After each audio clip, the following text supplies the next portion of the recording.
Hello दोस्तों, welcome to PW only IAS. अभी तक हमने अपनी इकोनॉमी के टोटल 9 चैप्टर्स कंप्लीट कर लिए हैं, राइट। आज हम अपना डिस्कस करेंगे चैप्टर नंबर 10, राइट। पिछले जो आई थिंक चैप्टर नंबर 8 हो गया, चैप्टर नंबर 9 हो गया, थोड़ा ये लंबे चैप्टर्स थे। बट आज का लेक्चर ना उतना लंबा नहीं है क्योंकि थोड़ा बेसिक ही है, यहाँ पे हम डिस्कस करेंगे। एंड इनफैक्ट लंबा इसलिए भी नहीं है क्योंकि यहाँ से ज़्यादातर जो क्वेश्चंस आते हैं ना वो आपके करंट अफेयर से ज़्यादा आते हैं, ठीक है। स्टैटिक हम डिस्कस करेंगे, बिल्कुल करेंगे, बट साथ ही साथ ना आपको ये वाले टॉपिक में ना जो करंट चीज़ें हो रही हैं, न्यूज़पेपर्स के अंदर चीज़ें आ रही हैं, उनको फॉलो करना होगा। क्योंकि देखो, टेक्नोलॉजी एक ऐसा मुद्दा है जो कहीं ना कहीं इवॉल्व हो रहा है। और यहाँ पर हमारा आज का टॉपिक क्या है? Technology and finance. कहने का पॉइंट क्या है? फाइनेंस किस तरह से इंपैक्ट होता है टेक्नोलॉजी की मदद से, राइट। और ये चीज़ें आज के टाइम के ऊपर आप पढ़ते ही हो, ठीक है। तो बहुत सारी जो डिस्कशन होगी ना वो करंट ओरिएंटेड होगी। और एक्चुअल में जैसे मान लो अगर आप एग्जाम दे रहे हो 2024 के लिए, तो आप करंट पढ़ोगे ही। एक साल का तो मैंने आप सभी को बोला ही हुआ है कि आपको एक साल का करंट अफेयर्स तो अच्छे से फॉलो करना ही करना है। तो जो भी इस तरह के टेक्नोलॉजी इनिशिएटिव्स आपके आरबीआई के द्वारा, आपकी गवर्नमेंट के द्वारा लाए जाते हैं ना, उनका करंट अफेयर्स आपको अच्छे से आना चाहिए। तब आप इस चैप्टर को ना अच्छे से, कैसा भी क्वेश्चन आए, आप आराम से फिर उसको कर लोगे, ठीक है। तो चलो स्टार्ट करते हैं आज का टॉपिक। पर एक चीज मैंने आपको एक चीज बताई थी चैप्टर 8 के टाइम के ऊपर कि एक छोटा सा पार्ट था with regards to financial inclusion. मैंने वहां पर आपको बोला था कि ये जो टॉपिक है थोड़ा सा, ये मैं आपके साथ डिस्कस कर लूंगा जब हम फिनटेक वाला पार्ट पढ़ेंगे, राइट है। तो वो वाला पार्ट भी आज हम देख लेंगे, क्लियर। तो चलो स्टार्ट करते हैं हमारी आज की जो डिस्कशन है। पहले तो आप ये समझो कि आखिर जब मैं बोलता हूं फिनटेक, इसका मीनिंग क्या होता है। देखो, फिनटेक ना दो वर्ड से बना है। एक आपका वर्ड हो गया फाइनेंशियल और दूसरा वर्ड हो गया आपका टेक्नोलॉजी। इन दोनों को कंबाइन कर दोगे तो क्या बन जाएगा? आपका बन जाएगा फिनटेक। तो यहां पर ना जो भी चीज आप देख रहे हो फाइनेंस सेक्टर को जो इंपैक्ट कर रही है, आपके बिजनेस को, आपके कंज्यूमर्स को, वो हर चीज टेक्नोलॉजी वाली यहां पर आ जाएगी। यहां पर आप अलग अलग तरह के, जैसे फॉर एग्जाम्पल आपका कोई भी सॉफ्टवेयर होता है, ठीक है। अब सॉफ्टवेयर क्या है? सॉफ्टवेयर इज अ टेक्नोलॉजी, ठीक है, टेक्नोलॉजी का पार्ट है। कहीं ना कहीं कोई ऐसा सॉफ्टवेयर जो आपकी फाइनेंशियल एस्पेक्ट, आपके बिजनेसेस को इंपैक्ट करे, वो यहाँ पर आ जाएगा, ठीक है। आपकी जो डिफरेंट डिफरेंट ऐप्स आज के टाइम के ऊपर आप देखते हो, ये सारी एप्लीकेशंस वगैरह यहाँ पे आ जाएंगी, ठीक है ना। तो इन सभी को आप यहाँ पे इंक्लूड कर सकते हो। एग्जाम्पल दे दो सर, जैसे कोई, अरे एग्जाम्पल आप अपना फोन खोलो एक बार। आपके फोन के अंदर आपका जैसे, ठीक है ना, जैसे मैं फोन पे यूज करता हूँ, ठीक है, आप लोग भी यूपीआई पेमेंट करते होंगे फोन पे के माध्यम से। तो क्या ये टेक्नोलॉजी नहीं है? बिल्कुल है। क्या ये फाइनेंशियल एस्पेक्ट के साथ लिंक्ड है? बिल्कुल है। तो ये क्या होगी? ये आपकी फिनटेक हो गया। आपका पेटीएम, आपका गूगल पे, ये सारी चीजें आप यूज करते तो हो, ये क्या है? ये भी तो इसी चीज के अंदर आ जाएगा। अच्छा सर, ये बात तो चलो समझ आई। उसी तरह से एक और एग्जांपल देता हूं। जैसे फॉर एग्जांपल मेरा ना आईसीआईसीआई बैंक में बैंक अकाउंट है। अब मेरे फोन के अंदर आईसीआईसीआई की भी ऐप है, ठीक है ना। जो भी आपके पास होगी, आपके पास एचडीएफसी या जो भी एसबीआई, उनकी भी अपनी अपनी ऐप्स आती है, उनकी भी नेट बैंकिंग आती है। तो क्या ये टेक्नोलॉजी नहीं है जो फाइनेंशियल सेक्टर को इंपैक्ट कर रही है? बिल्कुल कर रही है। ये सारी चीजें यहां पर आ जाती हैं, ठीक है। और छोड़ो, आप में से कौन बंदे हैं जो शेयर्स वगैरह में डील करते हैं, शेयर खरीदते हो, शेयर बेचते हो? जीरोधा वगैरह है आपके फोन के अंदर, पेटीएम मनी, इस तरह की एप्लीकेशन है। तो ये क्या हुई? ये भी तो फिनटेक हुई। आप अपने फोन के माध्यम से जो भी शेयर खरीदना है, शेयर बेचना है, कुछ भी ऐसा खरीद बेच सकते हो। ये क्या है? ये भी फिनटेक का पार्ट है। तो एक्चुअल में ना हमें शायद पता नहीं था, पर फिनटेक ने ना हमारी जिंदगी को बहुत ज्यादा इंपैक्ट करके देखा था। तो क्या ये करंट अफेयर्स नहीं है सारे? बिल्कुल है। तभी मैं बोल रहा हूं ये जो टॉपिक है ना आज का, ये करंट अफेयर्स के साथ बहुत ज्यादा लिंक्ड है। और छोड़ो, अगर न्यूज़पेपर कभी पढ़ा है तो क्रिप्टो करेंसी के बारे में तो डेफिनेटली आपने पढ़ा ही पढ़ा होगा, है कि नहीं? तो क्या सिर्फ क्रिप्टो करेंसी भी आपका फिनटेक में आएगा? The answer is yes. समझे इस बात को? अभी मैं बताऊंगा भी आपको ब्लॉकचेन टेक्नोलॉजी के बारे में। बल्कि वैसे तो साइंस एंड टेक्नोलॉजी का पार्ट है वैसे तो ब्लॉकचेन, पर थोड़ा सा एक ब्रीफ इंट्रोडक्शन में डेफिनेटली आज के लेक्चर में आपको ब्लॉकचेन का दे लूंगा। ये क्या हुई? ये हुई टेक्नोलॉजी। टेक्नोलॉजी हमारे फाइनेंशियल सेक्टर को इंपैक्ट कर रही है। तो क्या ये फिनटेक का पार्ट नहीं हुई? आंसर इज यस, बिल्कुल हुई, ठीक है ना। तो इन सभी चीजों को हम फिनटेक यहां पर कह सकते हैं। चलो ठीक है। अगर याद करो अपना चैप्टर नंबर 8, चैप्टर नंबर 8 के अंदर ना मैंने ना आपको यूपीआई समझाया था, यूनिफाइड पेमेंट इंटरफेस, याद है? वहीं पर हमने एनपीसीआई के बारे में पढ़ा था, national payment corporation of India. And यहां पर जब हम आईएमपीएस वगैरह पढ़ रहे थे ना, वहां पर मैंने आपको फर्क दिखाया था आपका आरटीजीएस और नेफ्ट के बीच में, ठीक है। जिन्होंने लेक्चर नंबर 8 नहीं देखा ना, वो जाके देख लो। ये चैप्टर ना यहां पर कवर किया गया है आपके बुक के अंदर, पर मैंने आपको एक्चुअल में वहीं पढ़ा दिया था। रीजन भी क्योंकि वहां पे उन्होंने नेफ्ट आरटीजीएस बता रखा है, पर आईएमपीएस की जिक्र नहीं किया या यूपीआई वगैरह का जिक्र नहीं किया। पर मेरे हिसाब से सारे कनेक्टेड है, ठीक है ना, एक कहीं ना कहीं आपकी पेमेंट्स के लिए हेल्प करते हैं। तो जो यूपीआई के रिगार्डिंग अलग अलग टेक्नोलॉजीज हम यूज कर रहे थे, वो सारी हम ऑलरेडी डिस्कस कर चुके हैं वहां पे, तो उनको यहाँ पे रिपीट करने का पॉइंट नहीं है। जो सारी बातें हम कर रहे हैं ना, ये एप्स वगैरह, ये इन सबकी डिस्कशन वहां पे ऑलरेडी हो चुकी है। तो अगर आपने मिस किया हुआ ना चैप्टर नंबर 8 प्लीज अच्छे से देख लेना, क्योंकि ये चैप्टर नंबर 10 का कुछ हिस्सा भी एंड साथ साथ चैप्टर नंबर 8 अपने आप में मॉनेटरी पॉलिसी पूरा डिस्कशन हुआ है उसके अंदर लंबे से, और वहां से क्वेश्चंस भी बहुत सारे आते हैं, ठीक है ना। तो प्लीज एक बार उसको अच्छे से देख लेना अगर किसी का वो चैप्टर स्किप हुआ है। थोड़ा सा ना हम फाइनेंशियल इंक्लूजन के बारे में समझ लेते हैं कि आखिर इसका मतलब क्या है। देखो ये वर्ड ना हम लोग सुनते रहते हैं, फाइनेंशियल इंक्लूजन, पर कई बार ना हमें समझ नहीं आता कि आखिर इसका मीनिंग क्या है, राइट। तो थोड़ा सा इसको आज हम क्लैरिटी से हम यहाँ पे समझने की कोशिश कर लेते हैं। देखो जब मैं बात करता हूँ ना फाइनेंशियल इंक्लूजन की, तो ध्यान से समझना यहाँ पर मीनिंग क्या है। यहाँ पर मीनिंग है कि एक ना फॉर्मल फाइनेंशियल सिस्टम हो, राइट, जहां पर हर अडल्ट एंड बिजनेस के पास क्या हो, 3A।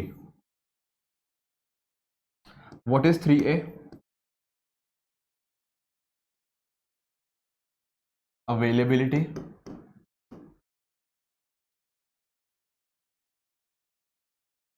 अफोर्डेबिलिटी एंड एक्सेसिबिलिटी, इसको बोलते हैं 3A।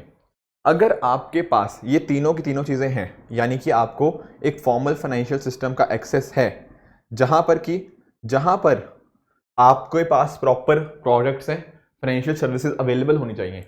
मान लो आप एक गांव में रहते हो, ठीक है ना, और उस गांव के अंदर आपके पास लेट्स से गांव के अंदर आपके पास जो डिफरेंट बैंक ही नहीं है, मान लो वहां पे, तो अवेलेबिलिटी ही नहीं है।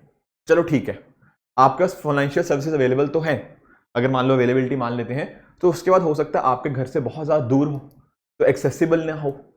तीसरी चीज़ होती है हमारी अफोर्डेबिलिटी, कि आपको कुछ हम सर्विसेज दे तो रहे हैं, कोई वहां पर बैंक या कोई संस्था तो है, पर एक्चुअल में वो अपने प्रोडक्ट्स उनके महंगे बहुत है। तो समझे आप बात को।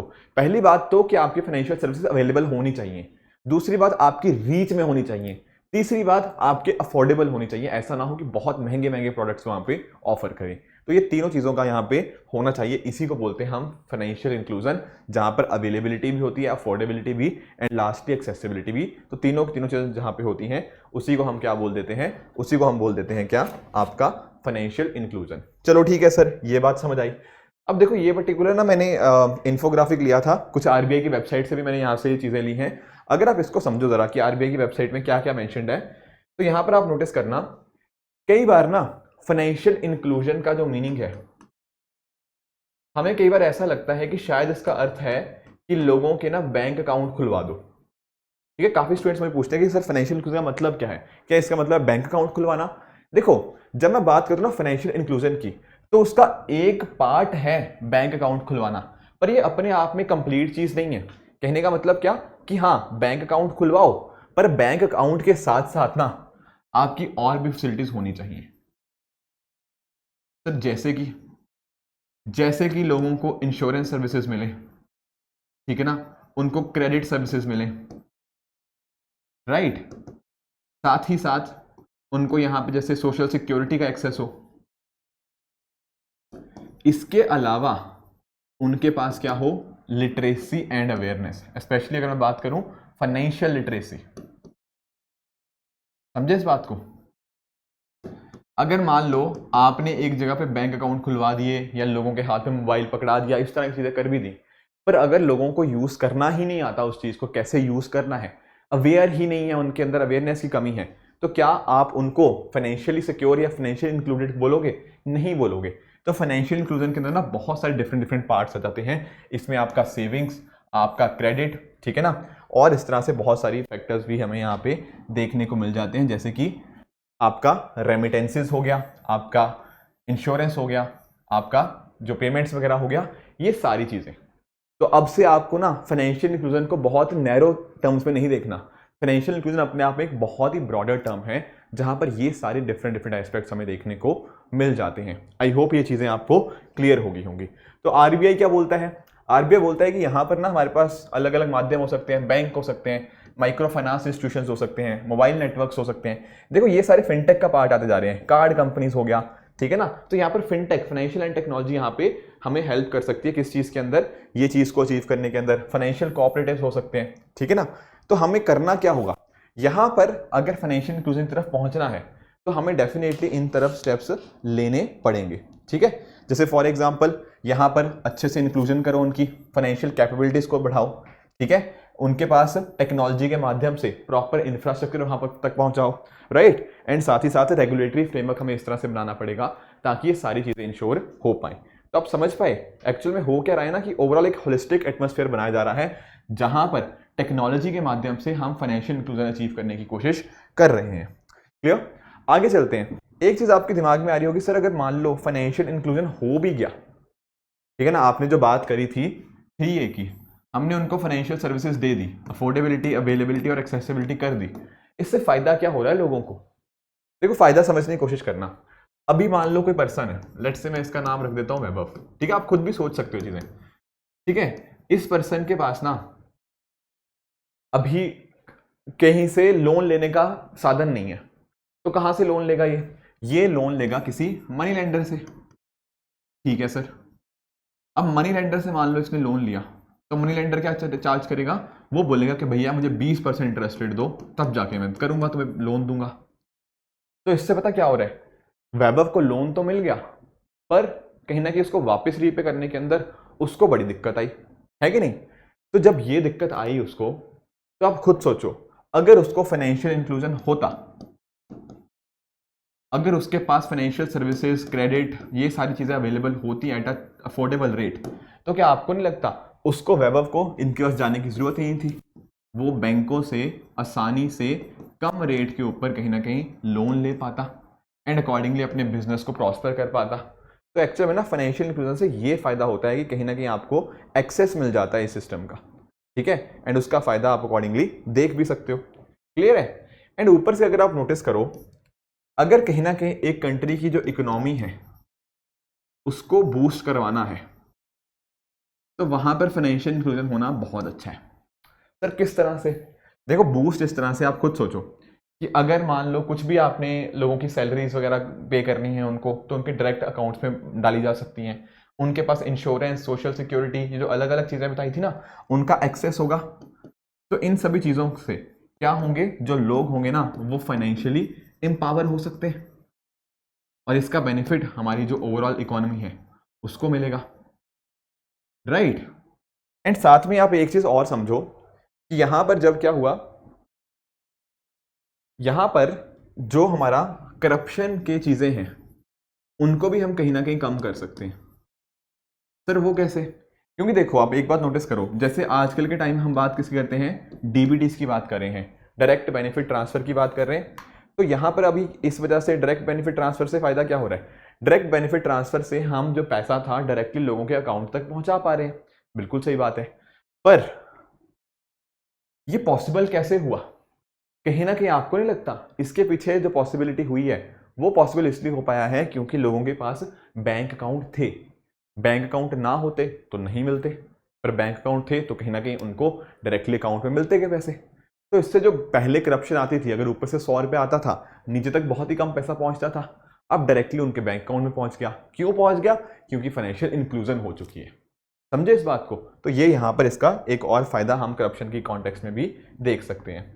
बाकी देखो कहीं ना कहीं बाकी अगर आप नोटिस करो, अगर फाइनेंशियली एम्पावर्ड होंगे, ठीक है ना, उसके फिर फर्दर बेनिफिट्स आप देख सकते हो कि यहाँ से आप सोसाइटी के अंदर एक्सपेक्ट कर सकते हो कि हार्मनी बढ़ जाएगी, लोगों के अंदर अच्छी मतलब बॉन्डिंग अच्छी हो सकती है, ठीक है, और लोगों के अंदर जो गरीब लोग हैं हम उनको भी आगे लेकर आ सकते हैं, तो सोशल एम्पावरमेंट उनका भी हो रहा है। एक हमने टॉपिक पढ़ा था इंक्लूसिव ग्रोथ का, ठीक है ना, तो इंक्लूसिव ग्रोथ को अचीव करने के अंदर भी हमारे फाइनेंशियल इंक्लूजन हमारी हेल्प कर सकता है, ठीक है। आप इसके साथ ना बस टेक्नोलॉजी को साथ में जोड़ते रहो, फाइनेंशियल इंक्लूजन के साथ कैसे कैसे टेक्नोलॉजी को लेके आना है, and that is your answer, ठीक है। ऐसा क्वेश्चन मेंस से पूछा जा सकता है कि कैसे यहाँ पर आप अचीव कर सकते हो, ठीक है। यहाँ पे आप नोटिस करो फाइनेंशियल इंक्लूजन मैंने आपको बता ही दिया, एक हो गया फाइनेंशियल लिटरेसी हो गया, आपके उस ब्रांचेस का एक्सेस होना चाहिए, ठीक है ना, प्रोडक्ट अवेलेबिलिटी होनी चाहिए एंड साथ साथ रिस्क मैनेजमेंट।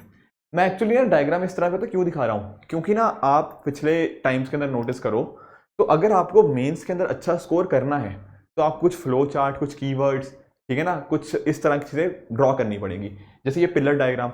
अब पता क्या किया आपने, सिंपली एग्जाम के अंदर ये पिलर ड्रॉ कर दिया इस तरह से, एंड कहीं ना कहीं सामने वाला जो एग्जामिनर है उसको कम शब्दों के अंदर आपने बहुत कुछ कन्वे कर दिया कि फाइनेंशियल इंक्लूजन का आखिर मीनिंग क्या होता है। तो इस वजह से मैं ये टॉपिक्स छोटे छोटे लेके आता हूं ताकि आपको ना मेंस के अंदर भी कोई दिक्कत आए ना, ठीक है।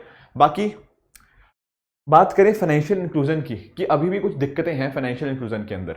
जैसे हम बात कर रहे हैं ना किसकी, फिनटेक की हम बात कर रहे हैं, फाइनेंस एंड टेक्नोलॉजी की। पर आप खुद बताओ, क्या टेक्नोलॉजी का एक्सेस सभी को है? नहीं, अभी भी डिजिटल डिवाइड हमें देखने को मिलता है, बिल्कुल सही बात है। उस वजह से अभी भी ग्रामीण क्षेत्रों तक ना हम उतने अच्छे से नहीं पहुंच पाए। और फिर ध्यान रखना, यहाँ सिर्फ बैंक अकाउंट खुलवाने की बात नहीं हो रही, यहाँ पर एक पर्सन को फाइनेंशियली एम्पावर करने की बात हो रही है। तो टेक्नोलॉजी या डिजिटल डिवाइड होने की वजह से, इस वजह से क्या हो रहा है, हम उतना अच्छा फाइनेंशियल इंक्लूजन अभी तक भी अचीव नहीं कर पाए हैं। साथ में ही अगर मान लो लोगों के अकाउंट खुलवा भी दिए या फिर उनको टेक्नोलॉजी पकड़ा भी दी, पर अगर उनको जानकारी ही नहीं है तो कहीं ना कहीं दिक्कत है। मैं कोई एग्जांपल देता हूँ, आजकल ना बहुत सारे लोग अपने शेयर मार्केट्स में पैसा डालते हैं, बट हार्डली शायद 5% लोग भी ऐसे नहीं है जिनको एक्चुअली पता है कि वो किसी कंपनी में इन्वेस्ट कर रहे हैं तो क्यों कर रहे हैं, एक दूसरे की कहा सुनी करके इन्वेस्ट करते हैं या इस तरह की चीज़ें करते हैं। तो ये एग्जाम्पल है फाइनेंशियल इलिटरेसी के। तो उनको हम फाइनेंशियल इंक्लूजन में ना, मतलब एक्चुअली लिटरल सेंस में उनको हम नहीं डाल सकते। तो इसी तरह से होता है कि हाँ चलो लोगों के बैंक अकाउंट तो खुलवा दिए, पर एक्चुअल में उनको जानकारी नहीं है कि उनको यूज कैसे करना है। समझे इस बात को? तो ये कंसर्न्स रहता है। बाकी अगर आप बात करोगे ना, वर्ल्ड बैंक का एक डेटा आया है, उस हिसाब से क्या है, जो 19 मतलब 190 मिलियन, ठीक है ना, 19 करोड़ इंडियंस जो अडल्ट हैं उनके पास अभी तक भी बैंक अकाउंट नहीं है। ये अपने आप में बहुत ही कंसर्निंग चीज है। बाकी अगर आप नोटिस करोगे जेंडर डिफरेंसेस, सर इसका क्या अर्थ है जेंडर डिफरेंसेस का? इसका मीनिंग बहुत ही सिंपल है कि अगर मान लो एक महिला है ना, कई बार उसको लगता है कि यार मेरे हस्बैंड का बैंक अकाउंट है तो मुझे खुलवाने की जरूरत नहीं है, पर ये काफी गलत सोच है। समझे इस बात को? तो ये चीज नहीं होनी चाहिए। ज्यादातर इंडिया में आप नोटिस करोगे ना, तो बैंक अकाउंट होते हैं वो पुरुषों के होते हैं, महिलाओं के बहुत कम होते हैं। एट द सेम टाइम हमारी इकोनॉमी अभी भी इनफॉर्मल है। याद करो जब अनएम्प्लॉयमेंट वाला पड़ा था, वहां पर हम इनफॉर्मल इकोनॉमी समझ के आए हैं। तो इंडिया के जो ज़्यादातर लोग काम करते हैं वो इनफॉर्मल सेक्टर के अंदर काम करते हैं, तो वो भी एक चैलेंज बन जाता है। इसी तरह से और भी चीज़ें आप नोटिस कर सकते हो। एक एनएसओ, ठीक है, एनएसएसओ छोड़ो, एनएसओ का जो 70th राउंड सर्वे था, उसने एक बात बताई कि हमारे पास ना जो क्रेडिट है वहां पे अगर आप नोटिस करोगे तो लगभग 51, मतलब बेसिकली जो 49% है वो आता है हमारा इंस्टीट्यूशनल लेवल से और 51 आता है नॉन इंस्टीट्यूशनल से। तो अभी भी ना हमारी जो डिपेंडेंसी है हमारे मनी लेंडर्स वगैरह के ऊपर वो काफ़ी ज़्यादा है। तो ये एक कंसर्न है। ऊपर से माइग्रेंट्स वगैरह को हम अच्छे से कवर नहीं कर पा रहे, ठीक है। तो these things need to be taken care of, otherwise हमारे लिए कहीं ना कहीं हर किसी तक पहुंचाना इस तरह के अच्छे अच्छे फाइनेंशियल प्रोडक्ट्स को वो थोड़ा सा मुश्किल हो जाएगा।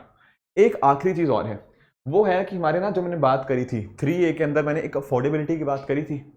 तो यहाँ पर ना एक्चुअल में होता क्या है कि लेट्स से अगर कोई पर्सन एक उड़ीसा में रहता है, एक पर्सन लेट्स से रहता है केरला के अंदर, तो शायद जो पर्सन केरला में रहता है और उड़ीसा में रहता है इनकी डिमांड्स अलग अलग होगी, बात मानते हो? तो इनके लिए जो प्रोडक्ट्स होंगे और इनके लिए प्रोडक्ट्स होंगे वो अलग अलग होने चाहिए, उनकी लोकल डिमांड्स और लोकल नीड्स को कैटर करते हुए होने चाहिए। पर एक्चुअल में ना इंडिया में हम इस चीज़ को अचीव नहीं कर पाए। हम ना एक ही तरह के प्रोडक्ट्स बना देते हैं और फिर उसको हर जगह इंप्लीमेंट कर देते हैं, पर ये स्ट्रेटजी अपने आप में ठीक नहीं है। अब हो सकता है ना उड़ीसा के अंदर माइग्रेशन ज़्यादा होती हो, वहाँ पर लोग अपने घर पे रेमिटेंसेस कम भेजते हो, ऐसा कुछ हो सकता है। केरला के अंदर हो सकता है सिचुएशन ऐसी ना हो, तो हम सेम ही प्रोडक्ट केरला वालों को क्यों ऑफर कर रहे हैं और सेम ही प्रोडक्ट हम उड़ीसा वालों को क्यों ऑफर कर रहे हैं? हो सकता है उनकी सैलरी ज़्यादा हो, इनकी कम हो, कुछ भी हो सकता है ऐसे। तो हमें ना उस पर्टिकुलर लोकल ज्योग्राफी की सिचुएशन को समझना पड़ेगा, वहां पर क्या सिचुएशन है उनको समझना पड़ेगा, उस हिसाब से टेलर मेड प्रोडक्ट्स जिसको बोलते हैं ना, वैसे प्रोडक्ट्स बनाने पड़ेंगे जो लोकल नीड्स को प्रॉपर्ली सूट कर पाए, वहां पे उनकी ज्योग्राफिकल या डेमोग्राफी को समझे, वहाँ लोग किस तरह के हैं, क्या उनकी रिक्वायरमेंट्स है, उनको समझते हुए हम प्रोडक्ट्स बनाने चाहिए। बट ऐसा अभी हो नहीं रहा, and these are some of the challenges जो हमें प्रॉपर फाइनेंशियल इंक्लूजन को अभी तक रोक रहे हैं। ठीक है। ये इस तरह के ना, मैं फिर से इन्फोग्राफिक हैं, ये सारे आरबीआई की ना, अगर आप नोटिस करोगे आरबीआई की वेबसाइट के ऊपर जाओगे ना, तो वहाँ पे सर्च करना फाइनेंशियल इंक्लूजन के बारे में, तो आरबीआई ने ना इस तरह से बहुत सारे मतलब ना इन्फोग्राफिक्स बता रखे हैं, तो वही थोड़े से मैं वहीं से लेकर आया हूँ। ठीक है, जैसे फॉर एग्जाम्पल इन्होंने बात करी है कि हमें फाइनेंशियल सर्विसेज के अंदर कंटिजेंसी प्लानिंग की बात करनी होगी। कि कंटिजेंसी मतलब कि कल को मान लो कुछ ऐसी चीज़ आ गई जिसके लिए हम रेडी ना हो, कुछ आपदा आ गई, तब हमारे पास कुछ ना कुछ सेविंग्स वगैरह होनी चाहिए, कुछ बफर में पड़ी हुई होनी चाहिए सेविंग्स, कुछ इंश्योरेंस होनी चाहिए कि कल को फैमिली में मान लो किसी को बहुत बड़ी बीमारी आ गई तो कहाँ से चीज़ें होंगी। ये भी फिनेंशियल इंक्लूजन का पार्ट है। ठीक है ना, तो कल को अगर ये सारी चीज़ें होंगी तो अकॉर्डिंगली वो लोग अच्छे से डील कर पाएंगे, बाकी लोन्स वगैरह उनको अच्छे से प्रोवाइड किए जा पाए। ठीक है, वेल्थ क्रिएशन हो गया।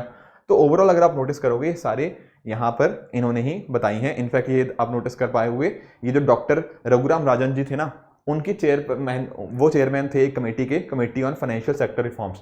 उन्होंने ये सारे सजेशंस दिए थे कि हमारे बैंकों को इस तरह के प्रोडक्ट्स बनाने पड़ेंगे, जो मैं बात कर रहा हूँ टेलर मेड प्रोडक्ट्स की। ये देखो समझना पड़ेगा। जैसे फॉर एग्जांपल उड़ीसा में जैसे मान लो साइक्लोन ज़्यादा आते हैं, ठीक है ना, तो वहां पर अगर हमारे प्रोडक्ट्स कुछ ऐसे हों जो कि उड़ीसा की इस पर्टिकुलर सिचुएशन को डील करें, तो अकॉर्डिंगली हम वहां पर साइक्लोन को अच्छे से टैकल कर पाएंगे। साइक्लोन का बस इतना मतलब नहीं है कि लोगों की जान बचाई, नहीं, कल को हो सकता है उनके बिजनेस वहां पे इंपैक्ट हुए हों, वहां पे उनको वापस से रीस्टार्ट कैसे करना है। तो टेलर मेड प्रोडक्ट्स हमारे होने चाहिए, that is the meaning of this committee. ठीक है, और भी इन्होंने बहुत सारी इस तरह से आप देख पाओगे कि रिकमेंडेशन बहुत सारी इस तरह से दे रखी हैं। अगर हम थोड़ा बात करें कि कौन कौन से सरकार ने इनिशिएटिव लेकर आई है फाइनेंशियल इंक्लूजन को हैंडल करने के लिए, उसको इम्प्रूव करने के लिए, तो आप यहाँ पे नोट कर पाओगे। जैसे फॉर एग्जांपल जैम ट्रिनिटी के बारे में। जैम का फुल फॉर्म क्या है? जे से आता है आपका जनधन, ए से आपका आ गया आधार, और एम से आपका आ गया मोबाइल। ठीक है ना, तो जैम ट्रिनिटी थी ना, उसके अंदर ये चीज करी गई। जनधन का मतलब क्या? जो जनधन अकाउंट हमारे खुलवाए गए, ठीक है ना, तो वो आ गया यहाँ पे। आधार को यहाँ पे लिंकेज कराया गया, मोबाइल के थ्रू आपको कहने के बेनिफिट्स कुछ देने हो तो डीबीटी माध्यम यहाँ पे आ गया। तो ये सारे बेनिफिट्स यहाँ पे देखने को मिलते हैं। बाकी उसके अलावा अभी ये national strategy for financial inclusion, हमारी ये 6 साल की स्ट्रेटजी है। यहाँ पर क्या क्या करना है, फाइनेंशियल इंक्लूजन कैसे करी जा सकती है, उसकी एक स्ट्रेटजी बनाई गई। किसान क्रेडिट कार्ड, हम एग्रीकल्चर के अंदर पढ़ेंगे इसको, किसी को भी किसानों को आसानी से लोन मिले उसके लिए। दूसरा है एसएचजी बैंक लिंकेज प्रोग्राम। यहाँ पर क्या है ना, सेल्फ हेल्प ग्रुप्स जो होते हैं, ठीक है ना, तो उनको यहाँ पे कनेक्ट किया जा रहा है। एक्चुअल में क्या है, जैसे आपका कुटुंबश्री हो गया, ठीक है, उनको यहाँ पे स्मॉल जो सेल्फ हेल्प ग्रुप्स हैं, सेल्फ हेल्प ग्रुप पता क्या होता है कि जैसे कुछ महिलाएं हैं, मान लो 10 से 15 महिलाएं हैं, अब इनका एक तरह से आपस में बॉन्डिंग अच्छी थी, कहीं ना कहीं इनका बैकग्राउंड भी एक जैसा था, इन्होंने मिलकर ना एक ग्रुप बना लिया। हो सकता है एक महिला 10,000 रुपये सेव करती हो, अब अकेली शायद वो कुछ ना कर पाए, पर मान लो 15 महिलाएं इस तरह से इकट्ठी होगी तो इनके पास पैसा हो गया, अच्छा खासा 1.5 लाख रुपया इकट्ठा हो गया। तो अकॉर्डिंगली ना उनको कहीं पे वो डाल सकती हैं, उसका कुछ बिजनेस वगैरह स्टार्ट कर सकती हैं। और एक्चुअली अगर कल को इनको बैंक से लोन भी चाहिए होगा तो भी थोड़ा आराम से मिल जाएगा। तो सेल्फ हेल्प ग्रुप ना एक अपने आप में बहुत इफेक्टिव मेथड है वुमेन एम्पावरमेंट करने का। तो एसएचजी बैंक लिंकेज प्रोग्राम के अंदर क्या होता है, इसी को लिंकेज करा जाता है एंड फिर उसके हिसाब से फाइनेंशियल इंक्लूजन की हो जाती है। बाकी बैंकिंग कॉरेस्पॉन्डेंट मॉडल आप देख लो, यहाँ पर क्या होता है ना, ये बात करता है कि अगर आप बैंक के पास नहीं जा सकते तो बैंक आपके पास आ जाए। फिर इसका क्या मतलब, देखो कई बार होता है ना कि दूर दराज एरियाज होते हैं, वहां पर बैंक अपने ब्रांच नहीं खोल पाता, पर वहां के लोगों को सर सर्विसेज तो चाहिए, कुछ पैसे निकलवाने हो, कुछ पैसे भेजने हो, वो सब तो चाहिए होगा।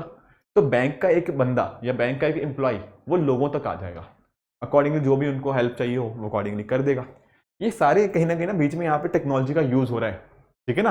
आप नोटिस कर रहे हो कोई भी इनमें से ऐसी चीज नहीं है जो बिना टेक्नोलॉजी के आप यहाँ पे कर पाओ। तो टेक्नोलॉजी डायरेक्टली या इनडायरेक्टली कहीं ना कहीं यहाँ पे यूज हो ही रही है।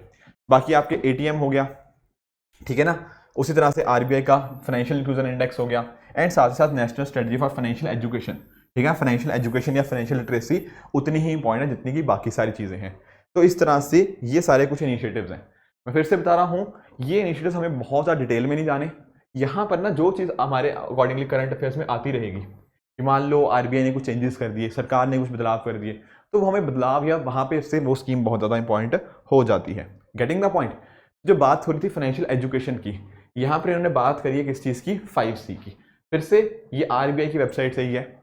तो 5C के अंदर इन्होंने बात करी है कंटेंट की। देखो कई बार क्या होता है ना, हमारा जैसे कंटेंट है, अगर मान लो मुझे किसी को अवेयर करना है तो शायद मैं हिंदी में बात कर पाऊंगा या इंग्लिश में बात कर पाऊंगा, पर लेट्स से उसको समझ ही नहीं आती ये चीज़।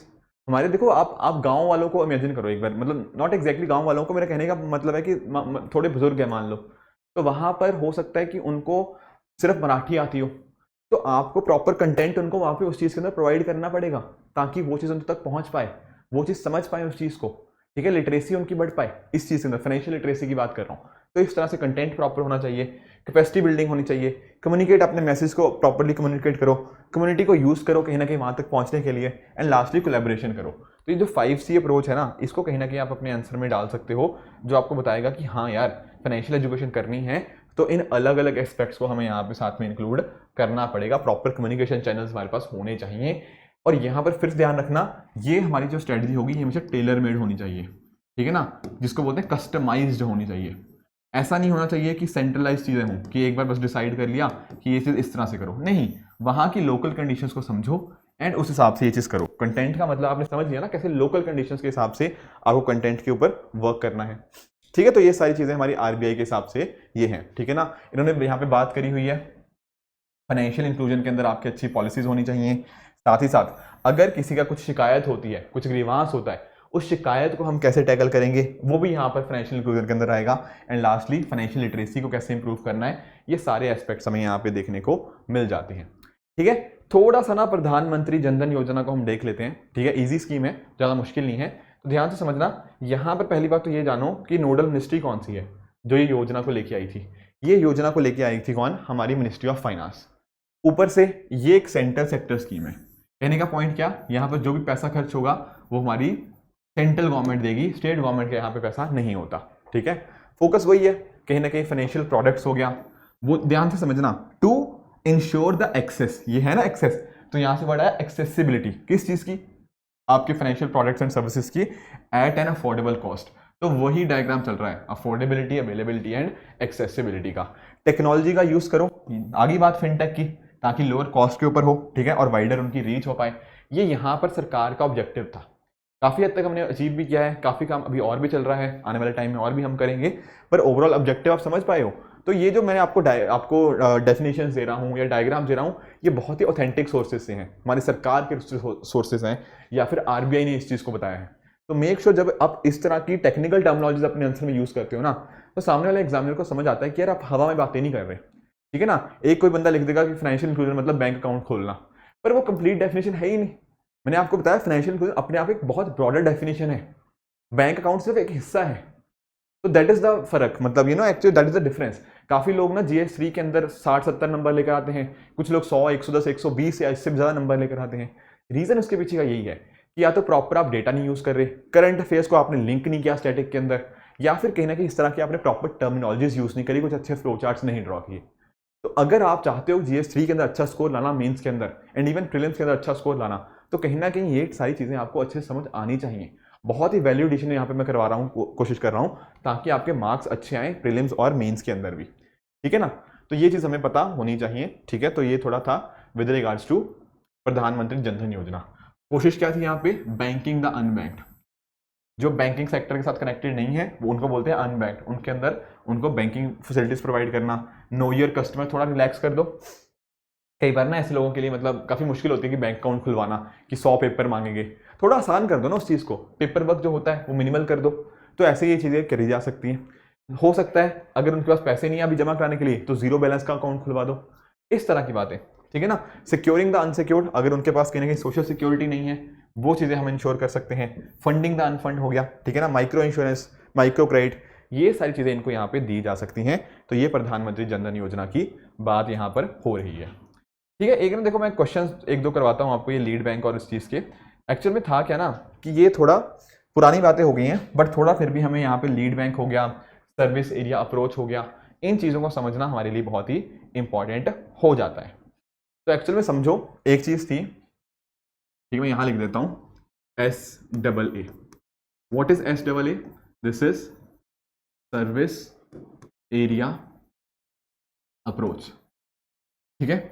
इसको हम लेकर आए कब, इसको लेकर आए हम 1989 के अराउंड, ठीक है। सर क्यों लेकर आए, क्योंकि देखो कुछ हमारे जैसे ग्रामीण क्षेत्र होते हैं, ठीक है, कुछ या फिर सेमी अर्बन एरियाज होते हैं, वहां पर ना हमने नोटिस किया कि हमारी जो फाइनेंशियल इंक्लूजन थी वो काफ़ी ख़राब थी और साथ ही साथ इन एरियाज़ को डेवलप भी करना था, ठीक है ना। तो सर्विस एरिया अप्रोच के अंदर हमने कहीं ना कहीं इस एक एरिया को आइडेंटिफाई करना स्टार्ट किया, रूरल और अर्बन एरियाज़ का, ठीक है। वहाँ पर क्या होता था ना, हर एक जो ब्रांच होती थी, कोई कमर्शियल बैंक की जो ब्रांच है वो कहीं ना कहीं उस पर्टिकुलर रूरल या सेमी अर्बन एरिया के जो आसपास के जो 15-20 गांव हैं, ठीक है ना, उनको यहाँ पे अकॉर्डिंगली टैकल करती थी। जो भी उनकी बैंकिंग नीड्स हैं, ये सर्विस एरिया अप्रोच के अंदर उन पर्टिकुलर एरियाज का डेवलपमेंट भी होता था। जो भी इनको इश्यूज आते थे वो यहाँ पर टैकल किए जाते थे, ठीक है।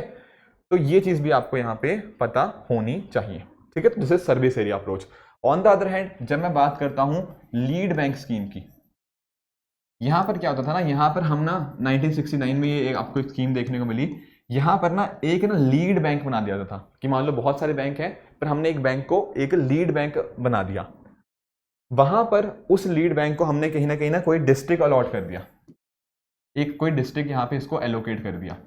तो जो भी वहां पर डेवलपमेंट फंक्शंस होंगे, ठीक है ना, वहां पर इसका रोल रहेगा लीड बैंक का। तो ये थी लीड बैंक स्कीम, समझे इस बात को। तो अगर मैं बात करूं ना, यहाँ पे जैसे बात कर रहे हैं the basic aim of lead bank scheme, तो क्या है बेसिक एम बताओ। तो यहां पर इसका आंसर बनेगा ऑप्शन नंबर सी। क्या है कि जो इंडिविजुअल बैंक्स हैं वो एक पर्टिकुलर डिस्ट्रिक्ट को अडॉप्ट करेंगे एंड वहां पर जो भी डेवलपमेंट होगी उसके लिए यहाँ पे रिस्पॉन्सिबल होंगे। तो एक बैंक को यहाँ पे लीड बैंक बना दिया जाता था, ठीक है। तो इसका आंसर ऑप्शन नंबर सी इस तरह से बनेगा। उसी तरह से अगर मैं बात करूं सर्विस एरिया अप्रोच, इसको किसके अंडर परव्यू के अंदर लाया गया था, आपकी लीड बैंक स्कीम के अंदर ही। तो ये दोनों स्कीम्स, दोनों चीजों का आपको पता होना चाहिए कि लीड बैंक स्कीम के परव्यू के अंदर ही सर्विस एरिया अप्रोच को इंप्लीमेंट किया गया था। बहुत डिटेल में जाके नहीं पूछा उसने क्वेश्चन, पर उसको एक आइडिया पता होना चाहिए कि आखिर लीड बैंक क्या होता है। वो बेसिकली वो डिस्ट्रिक्ट को एक कहीं ना कहीं देखता है, उसके फंक्शन, उसके डेवलपमेंट के रिगार्डिंग। तो लीड बैंक का आपको पता होना चाहिए एंड कहीं ना कहीं जो सर्विस एरिया अप्रोच है ना, वो भी मैंने आपको समझा दिया, उसको इसी के परव्यू के अंदर अकॉर्डिंगली इंप्लीमेंट किया गया था, ताकि आपके जो रूरल और सेमी अर्बन एरियाज हैं कहीं ना कहीं उनको हम अच्छे से डेवलप कर पाए। क्लियर, ठीक है सर, ये बात तो समझ आ जाएगी। उसी तरह से एक बात और नोटिस करो, जैसे फॉर एग्जांपल यहाँ उसने पूछ लिया कि प्रधानमंत्री जनधन योजना को क्यों लॉन्च किया गया। और एक्चुअली देखो ये करंट अफेयर्स ही हैं, ये सारी चीजें ना कहीं ये तब बहुत न्यूज में आ रहा था उस टाइम के ऊपर भी। तो जो चीजें न्यूज में आती है ना कहीं बड़ी इंपॉर्टेंट रहती हैं। यहाँ के पूछा प्रधानमंत्री जनधन योजना के बारे में, तो इसका क्या गोल है, इसका गोल यही था simple, promoting financial inclusion in the country, very easy, ठीक है ना। तो इस तरह के कुछ इजी क्वेश्चन भी यूपीएससी हमसे पूछ लेता है, राइट। उसी तरह से देखो मैं आपको थोड़ा और बताना चाहता हूँ, जैसे स्कीम्स होती है ना, तो गवर्नमेंट स्कीम्स जो करंट में चल रही हैं वो अपने में बड़ी इंपॉर्टेंट हो जाती हैं। जैसे जनधन योजना था, इसी तरह से यूपीएससी ने 2016 में मुद्रा योजना पूछ लिया, क्योंकि उस टाइम इसको भी लॉन्च किया गया था, ठीक है ना। तो जो चीजें आपकी गवर्नमेंट स्कीम्स न्यूज में है ना, आपको उनका एक ठीक ठाक आइडिया होना चाहिए। जैसे फॉर एग्जांपल मुद्रा योजना का काम क्या है, मुद्रा योजना का काम है कहीं ना कहीं आपके जो छोटे एंटरप्रेन्योर्स होते हैं उनके रिगार्डिंग काम होता है, तो उनको कॉमन फाइनेंशियल सिस्टम के अंदर लेके आना, दैट इज मुद्रा योजना का एम। तो ऑप्शन नंबर ए यहाँ पे करेक्ट हो जाएगा। एक एग्जांपल और देख लो, स्टैंड अप इंडिया स्कीम, यहाँ पर क्या है, क्या ये एंटरप्रेन्योरशिप की बात कर रही है, बिल्कुल, ताकि हमारे जो शेड्यूल टाइप और वुमेन एंटरप्रेन्योर्स हैं उनको यहाँ पे एंटरप्रेन्योरशिप प्रमोट करे एंड साथ साथ इनको रीफाइनेंस प्रोवाइड होता है, टू सीट भी, ये बात करेक्ट है, ठीक है। मुझे पता है आप लोगों ने ये चीज़ पढ़ी नहीं, पर मैं फिर से बता रहा हूँ, करंट अफेयर्स के अंदर अगर आप इनको रेगुलरली फॉलो करोगे तो आपके आराम से ये चीज़ें कवर हो जाएंगी। और ये एक्चुअली आप कंसिडर कर सकते हो कि फाइनेंस की फील्ड को इम्पैक्ट कर रहा है, तो आपको एक आइडिया होना चाहिए करंट अफेयर्स में पढ़ना क्या है। मैं इसलिए क्वेश्चंस लेके आया हूँ, ठीक है ना, ताकि आपको आइडिया रहता रहे कि यार करंट अफेयर्स में क्या चीज़ इंपॉर्टेंट है, क्या चीज़ नहीं है। तो इस तरह की गवर्नमेंट स्कीम जो स्पेशली आपके आरबीआई की तरफ से, आपके गवर्नमेंट की तरफ से, या हमारी फंक्शनिंग को इम्पैक्ट करती है ना, वो आपको पढ़नी है, इस तरह की स्कीम्स। क्लियर हुआ। करंट अफेयर्स आप देख सकते हो, प्रीलिम बूस्टर भी मैं डिस्कशन करता रहता हूँ वहाँ पर भी, तो एक आइडिया आपको इनके बारे सभी चीज़ों के बारे में लगना चाहिए। क्लियर हुई ये बात, ठीक है। आगे चलते हैं, यहाँ पर देखो किसान क्रेडिट कार्ड स्कीम, ये वाला क्वेश्चन हम एक काम करते हैं, ये वाला क्वेश्चन हम एग्रीकल्चर के टॉपिक में डिस्कस करेंगे, ठीक है। वैसे तो है ये इसी के साथ भी लिंक्ड है, पर एग्रीकल्चर के अंदर थोड़ा ज़्यादा लिंक्ड है, तो वहाँ पर भी हम इस चीज़ को अच्छे से समझ लेंगे। क्लियर हुई बात। आगे चलते हैं, थोड़ा सा ना ब्लॉकचेन के बारे में समझते हैं कि आखिर यहाँ बात क्या हो रही है, ब्लॉकचेन वाला मुद्दा आखिर है क्या। देखो पहली बात समझो कि ब्लॉकचेन का मीनिंग क्या है। यहां पर हम बात किस चीज की कर रहे हैं, अलग अलग ब्लॉक की, ठीक है। वैसे तो ये आपका साइंस एंड टेक्नोलॉजी का टॉपिक होगा, पर थोड़ा सा बेसिक जितना हमें क्रिप्टोकरेंसी समझने के लिए चाहिए उतना मैं आपको यहां पर समझा दूंगा। तो होता क्या है ना, जैसे ये एक ब्लॉक है, ये एक ब्लॉक है, ये एक ब्लॉक है, ठीक है सर। और ये ब्लॉक्स ना ऐसे बीच में चेन के साथ कनेक्टेड है। तो नाम तो पहले समझ आया कि ब्लॉकचेन आया क्यों, क्योंकि हम कुछ ब्लॉक्स की बात कर रहे हैं जो एक दूसरे के साथ कनेक्टेड है, इसलिए इसका नाम है ब्लॉकचेन। अब आप लोग सोच रहे होंगे सर ब्लॉक का मतलब क्या है। देखो आपके जो ब्लॉक होते हैं ना, इनमें कुछ डेटा स्टोर होता है। जैसे इस ब्लॉक का कुछ डेटा होगा, कुछ इस ब्लॉक का कुछ डेटा होगा, और इस ब्लॉक का कुछ डेटा होगा, ठीक है ना। और जो इस ब्लॉक के अंदर डेटा है वो कनेक्टेड है एक दूसरे से। कैसे कनेक्टेड है? एक हैश के माध्यम से। यानी कि ना ये वाला ब्लॉक इसके साथ लिंक्ड है, ये वाला इसके साथ लिंक्ड है, तो उसको बोलते हैं हैश, जिसके थ्रू यहाँ पे कनेक्शन है। ये होता है ब्लॉकचेन, कि बहुत सारे ब्लॉक्स हैं, उनके अंदर कुछ डेटा है, वो एक दूसरे के साथ कनेक्टेड है थ्रू अ चेन। ठीक है सर, ये बात तो चलो समझ आ गई। पर यहां पर हम कई बार बात करते हैं कि ब्लॉकचेन बहुत ही सिक्योर है। ऐसा क्यों? ऐसा देखो इसलिए कि मान लो ना आपने पता क्या किया, आपने कहा यार मैं ना इस डेटा के अंदर कुछ छेड़छाड़ कर देता हूं, तो कहीं ना कहीं आपको पता क्या करना पड़ेगा, आपको ना इसका लिंकेज जो इसके साथ कनेक्टेड है वो लिंक को आपको बदलना पड़ेगा, तभी आप इसके अंदर चेंज कर पाओगे। पर अगर आपने सिर्फ इस लिंक के अंदर बदलाव किया तो कहीं ना कहीं आपको पता है ये सामने वाला चेन ही पूरी टूट जाएगी, वो लिंक इसको यहाँ पे रिफ्लेक्ट ही नहीं कर पाएगा। तो इस वजह से ना ब्लॉक चेन के अंदर कुछ छेड़खानी करना, कुछ बदलाव करना बहुत ज्यादा मुश्किल है। दिस इज द रीजन कि ब्लॉक चेन को बहुत बहुत ज्यादा सिक्योर माना गया है। Getting the point? तो इस तरह से ये चीज वर्क करती है। अब होता क्या, थोड़ा अगर आप और देखो तो मान लो कोई ट्रांजेक्शन है, किसी ने रिक्वेस्ट करी उस ट्रांजेक्शन की, तो जैसे ही ट्रांजेक्शन क्रिएट हुई तो एक उसका एक ब्लॉक बन गया, ठीक है। फिर ऑलरेडी जो उस नोड के अंदर जितने भी कहीं ना कहीं ऑलरेडी जो ब्लॉक्स हैं, ऑलरेडी जो नोड्स हैं, उनके पास जाएगा वो ब्लॉक, उसको वैलिडेट करेंगे। अगर सारे वैलिडेट कर देंगे तब कहीं ना कहीं जो ब्लॉक होगा ना वो आपकी ब्लॉक चेन के अंदर ऐड हो जाएगा। इस तरह से आपका नेटवर्क बनता है। तो यहाँ पर ना कोई भी बाहर का पर्सन आके आराम से इसको चेंज नहीं कर सकता। It is very difficult. ठीक है सर, चलो ये बात तो समझ आई कि कैसे ये वर्क करता है। अब होता क्या है ना, अब देखो क्योंकि ना यहाँ पर कोई सेंट्रलाइज्ड नहीं है, ये सभी डिसेंट्रलाइज्ड है। डिसेंट्रलाइज कैसे? क्योंकि ये देखो ये सारी नोट्स कहीं ना कहीं डिसेंट्रलाइज्ड मैनर के अंदर काम कर रही है, तो इसलिए इसको वो क्या बोलेंगे, डिसेंट्रलाइज्ड डेटा लेजर। डेटाबेस है, ठीक है, डेटा कहीं ना कहीं आप स्टोर कर रहे हो, काफी सिक्योर है और डिस्ट्रीब्यूटेड है सब जगह पे। इस तरह से ये डिस्ट्रीब्यूशन है, तो यहाँ पर इसको क्या बोलते हैं, डिस्ट्रीब्यूटेड डिसेंट्रलाइज्ड डेटाबेस लेजर। काफी सिक्योर होता है। इस तरह से आपकी ना लिस्ट आगे से आगे कनेक्शन जैसे बनते जाते हैं। तो that is how it works. Clear हुई ये बात? ठीक है, तो ये कुछ यहाँ पे इसके फीचर्स होते हैं कि पीयर टू पीयर एक्सचेंज हो सकता है, ठीक है ना, एक बंदा दूसरे बंदे के साथ कनेक्ट हो सकता है, तो डिसेंट्रलाइज्ड है। नॉट लायबल टू एनीवन, ठीक है ना, कोई यहाँ पे उसकी रिक्वायरमेंट नहीं होती, एंड साथ साथ इलेक्ट्रॉनिक होता है, तो बड़े आराम से आप ये सारी चीजें कर पाओगे। मैं फिर से थोड़ा जल्दी में पता क्यों बता रहा हूँ, क्योंकि ये मुद्दा आपका दरअसल में साइंस एंड टेक्नोलॉजी का है, मुझे एक्चुअली आना है आपका क्रिप्टो करेंसी के ऊपर। That is the main thing. तो ब्लॉकचेन के अलग अलग एप्लीकेशंस हैं, जिनमें से एक एप्लीकेशन आपकी क्या है, आपकी एक एप्लीकेशन है क्रिप्टो करेंसी। पर उसको जानने से पहले हमें थोड़ा सा क्रिप्टोग्राफी के बारे में पढ़ना पड़ेगा। क्रिप्टो वर्ड आया कहाँ से आखिर?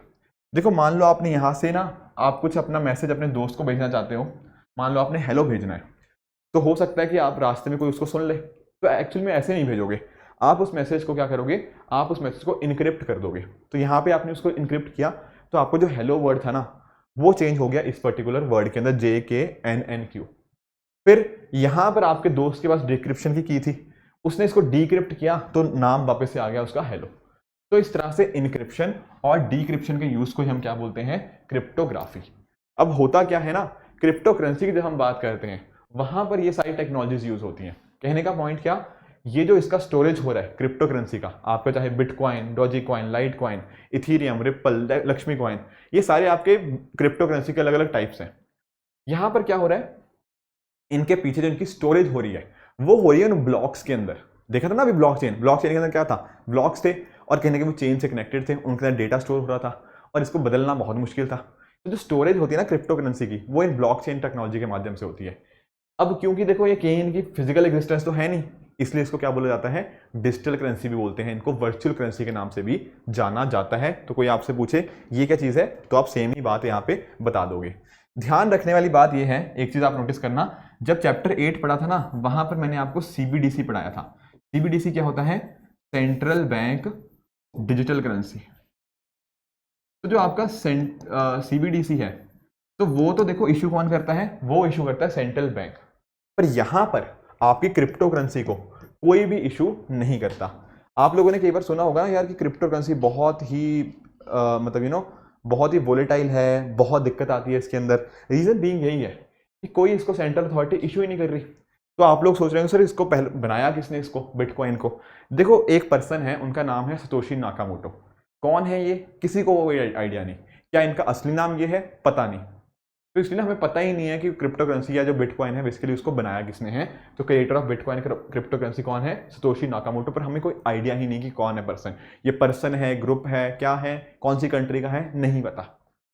तो इस वजह से बहुत ज़्यादा अनोनिमिटी है इस चीज़ के रिगार्डिंग, क्योंकि इसको यहाँ पे कोई सेंट्रल अथॉरिटी इशू ही नहीं कर रही। जो सेंट्रल बैंक डिजिटल करेंसी है ना, वहाँ पर सेंट्रल बैंक इशू कर रहा है, पर यहाँ पर आरबीआई या और इस तरह की कोई भी सेंट्रल बैंक यहाँ पे इन्वॉल्व नहीं है। तो ये कुछ चीज़ें थी क्रिप्टो करेंसी के बारे में आपको पता होनी चाहिए। अब आपके दिमाग में आ रहा होगा सर बिटकॉइन मिलेगा कैसे? देखो बिटकॉइन मिलने के कई तरीके हो सकते हैं। या तो आप ना माइनिंग करो, एक्चुअल में ना आपके पास कुछ अगर बड़े बड़े आपके पास कंप्यूटर्स होते हैं, वहाँ पर ना बिटकॉइन के थ्रू आप माइनिंग कर सकते हो। कुछ एल्गोरिथम्स होते हैं, कुछ यहाँ पे प्रॉब्लम्स होती हैं, उनको आप सॉल्व करोगे, उनको सॉल्व करने के बाद आपको बिटकॉइन की आप माइनिंग कर सकते हो। या फिर मान लो आपके पास आपके पास कुछ आप सामान है, मान लो आपके पास लैपटॉप पड़ा हुआ है, आपका दोस्त बोलता है कि यार तू मुझे लैपटॉप दे दे, मैं बदले में तुम्हें 5 बिटकॉइन दे दूंगा, मान लो, ठीक है ना। तो कुछ गुड्स आप एक्सचेंज कर सकते हो, या फिर आप उसको कैश के अंदर एक्सचेंज भी कर सकते हो। अब तो आज के टाइम के ऊपर जैसे, ठीक है ना, कॉइन स्विच कबेर, इस तरह की बहुत सारी ऐप्स वगैरह आ गई हैं, तो कहीं ना कहीं वहाँ पर आप रुपीज़ पे करो और आपको बिटकॉइन मिल जाएगा। तो ये अलग अलग तरीके हो सकते हैं बिटकॉइन को ऑब्टेन करने के, ठीक है। तो ये तरीका है पूरा कि कैसे ये वर्क करता है, ये मैंने आपको समझा दिया। अब एक्चुअली में ना क्रिप्टो करेंसी के रिगार्डिंग बहुत सारे इश्यूज देखने को मिले हैं कि भैया क्या करना, क्या है क्रिप्टो करेंसी का, क्या बिटकॉइन को बैन करना या नहीं करना। यहाँ पर अलग अलग हमारे पास कमेटीज बनी। पहले दिनेश शर्मा कमेटी थी, सुभाष चंद्र गर्ग कमेटी थी, इनके कुछ अलग अलग अपने रिकमेंडेशंस रहे। ये कमेटीज ना पुरानी हो गई हैं, ठीक है, तो बहुत ज़्यादा हमें डिटेल में नहीं जाना। फिर बाद में आरबीआई ने इसके ऊपर बैन लगा दिया, ठीक है ना, कि जो भी क्रिप्टो करेंसी के अंदर वर्क करती हैं सारी कंपनीज के ऊपर बैन लग गया था। फिर मुद्दा गया सुप्रीम कोर्ट के अंदर, सुप्रीम कोर्ट ने बोला नहीं, ऐसे पूरा बैन नहीं लगा सकते। तो ये पूरा हिस्टोरिकल रेफरेंस है। पर आज के टाइम के ऊपर क्या है, आज के टाइम के ऊपर ये है कि अगर आप इसकी इनकम जो भी होती है उसको ट्रांसफर करने के ऊपर, आपका इनकम फ्रॉम ट्रांसफर के ऊपर आपको जो टैक्स लगेगा ना, वो होगा आपका 30%। ये करंट स्टेटस है। तो कोई आपसे पूछे इनके ऊपर टैक्स लगता है क्या, answer is yes, 30% is the tax यहाँ पे जो हमें देखने को मिलता है। तो ये थोड़ा आइडिया होना चाहिए था आपको क्रिप्टो करेंसी के रिगार्डिंग। अब मैं पढ़ा क्यों रहा हूँ इसको, क्योंकि ये फिनटेक का पार्ट है क्रिप्टो करेंसी, ठीक है ना। यहाँ पे फाइनेंशियल भी है, टेक्नोलॉजी भी है, इसीलिए ना इस फिनटेक के फायदे और नुकसान भी जानने पड़ेंगे कि क्या बिटकॉइन या बाकी जो क्रिप्टो करेंसी है वो अच्छी है, वो बुरी है। देखो पहली बात समझो, कुछ पॉजिटिव इसको समझते हैं। पहली बात तो यहाँ पे कह सकते हो ये कॉस्ट इफेक्टिव है। सर कॉस्ट इफेक्टिव क्यों है? क्योंकि मान लो अगर पहले आपको ट्रांजैक्शन करनी है, एक बंदे ने किसी दूसरे बंदे को ट्रांजैक्शन करनी है, तो बीच में कौन आ जाएगा, आपका आरबीआई आ जाएंगे, आपके बैंक आ जाएंगे, तो वो कुछ पैसा रख लेंगे अपने पास। पर यहाँ पर क्रिप्टो करेंसी के अंदर का होता है आप डायरेक्टली ये बंदा इसको पैसे पे कर पाएगा, तो बीच में कोई पर्सन की इन्वॉल्वमेंट ही नहीं है, कोई थर्ड पार्टी इन्वॉल्व भी नहीं हुई। अगर थर्ड पार्टी इन्वॉल्व नहीं हुई तो कहीं ना कहीं कॉस्ट कम होगी या नहीं होगी, बिल्कुल होगी। साथ में ही बिटकॉइन के ऊपर बेस्ड है, या राइटर शुड से ब्लॉकचेन के ऊपर है, प्राइवेसी प्रोटेक्ट होती है, कोई भी इसको बना सकता है, कोई एंट्री बैरियर नहीं है, ठीक है ना। तो ये कुछ फायदे हैं। एंड कहीं ना कहीं यहाँ पर जो पावर है ना वो लोगों के पास है, लोग ही तो यहाँ पे कर रहे हैं। वो जो नोड्स हैं अलग अलग, वो क्या है, वो लोग ही तो हैं। लोग आपस में पीयर टू पीयर यहाँ पे कनेक्टिविटी कर सकते हैं। तो यहाँ पर क्या हो रहा है, लोगों की इंपावरमेंट हो रही है। पर इसके कुछ नेगेटिव्स भी बहुत सारे हैं। जैसे फॉर एग्जांपल पहली बात तो ये वोलेटाइल बहुत ज़्यादा है। आप बिटकॉइन को देखते हो ना, कभी 70,000 रुपये डॉलर पे चला जाता है, कभी 15,000 पे आ जाता है, इस तरह से ऊपर नीचे बहुत तेज़ी से ये फ्लक्चुएशन बहुत होते हैं। तो आम इंसान जो फाइनेंशियल लिटरेट नहीं है उसको पता ही नहीं है कि इसमें डालूं पैसे ना डालूं। कई ऐसे लोग होते हैं इन्होंने 1-1 लाख डाल के कई लाख रुपया कमा लिया। बहुत सारे लोग ऐसे भी हैं जिन्होंने 1 लाख डाला और कुछ भी नहीं उनको मिला। तो वॉलेटिलिटी बहुत ज़्यादा है, तो आम लोगों के लिए बड़ी दिक्कत है। बाकी अनोनिमिटी है, आपको सामने पता ही नहीं कौन बंदा बैठा हुआ है, अनोनिमस है पूरा ना, क्योंकि बीच में कोई सेंट्रल पार्टी रेगुलेट कर ही नहीं रही इसको। ऊपर से ना मनी लॉन्ड्रिंग के अंदर, टेररिस्ट फाइनेंसिंग के अंदर आप इसको यूज़ कर पाओगे। वो कैसे? क्योंकि देखो बाकी चीज़ों का ट्रैक है, आपके पास पता है कि यार 1000 करोड़ रुपया इधर से उधर गया कहीं ना कहीं। अगर मान लो कोई ऑनलाइन भेज रहा है, अपने अकाउंट से दूसरे के अकाउंट में भेज रहा है कुछ पैसा, तो सरकार को पता है। पर यहाँ बिटकॉइन का तो पता ही नहीं लग रहा, ठीक है ना। हो सकता है इस बिटकॉइन की मदद से लोग हथियार खरीद रहे हो, उस हथियारों को कहीं ना कहीं फिर टेररिज्म के अंदर यूज़ किया जा रहा हो। तो ये सारी बहुत सारी हाई पॉसिबिलिटीज हमें यहाँ पे देखने को मिल जाती हैं। बाकी जो आपने बात करी थी ना कि बिटकॉइन को आप ऑब्टेन कर पाओगे कैसे, माइन करके। तो अगर माइनिंग करोगे उससे क्या होता है, आपका इन्वायरमेंट डिग्रेड होगा। तो ये सारे कुछ कंसर्न्स भी हमें यहाँ पे देखने को मिल जाते हैं, ठीक है जी। एक चीज यहाँ पे और समझो, ये भी आपका साइंस टेक का मुद्दा है, पर आप नोटिस करना, एक होता है हमारे पास सरफेस वेब, जैसे आप जो भी चीज आप इंटरनेट पे सर्च कर सकते हो, आप गूगल, विकीपीडिया, जो मैं भी देख सकता हूँ आप भी देख सकते हो, उसको बोलते हैं सरफेस वेब। पर ये सिर्फ ऊपर वाला हिस्सा ना हमें इतना ही दिख पा रहा है, पर नीचे एक्चुअली बहुत सारी चीजें हैं। जैसे फॉर एग्जाम्पल एक होता है आपका डीप वेब। तो डीप वेब का मतलब क्या होता है, जैसे आपका फेसबुक अकाउंट, अब आपके फेसबुक के ऊपर क्या चल रहा है ये मैं थोड़ी देख पाऊंगा, सिर्फ आप देख पाओगे। क्यों? क्योंकि आपके पास उसका यूजर नेम और पासवर्ड है। मेरे फेसबुक अकाउंट पे क्या चल रहा है वो मैं देख पाऊंगा, आप नहीं देख पाओगे। समझे इस बात को? तो उसको बोलते हैं हम डीप वेब। पर एक खतरनाक चीज और भी होती है, उसको बोलते हैं डार्क वेब।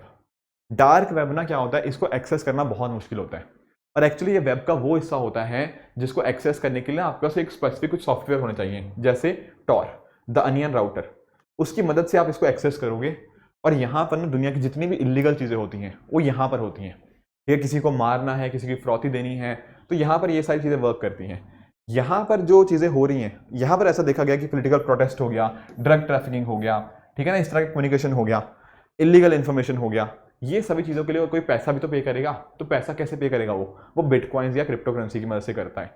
तो ये सारे कंसर्न्स हमें यहाँ पे देखने को मिल जाते हैं with regards to dark web. तो आई होप आप समझ पाए होंगे कि नेगेटिव्स कैसे हैं यहाँ पे क्रिप्टो करेंसी के। ठीक है, ये चीज़ें समझ आ गई। अब एक चीज़ यहीं पे पढ़ लो साथ में कि ब्लॉकचेन टेक्नोलॉजी के बारे में यहाँ पे कौन सी स्टेटमेंट करेक्ट है। पहला कह रहा है ये एक पब्लिक लेजर है जो कि हर कोई इंस्पेक्ट कर सकता है, पर कोई सिंगल यूजर कंट्रोल नहीं करता।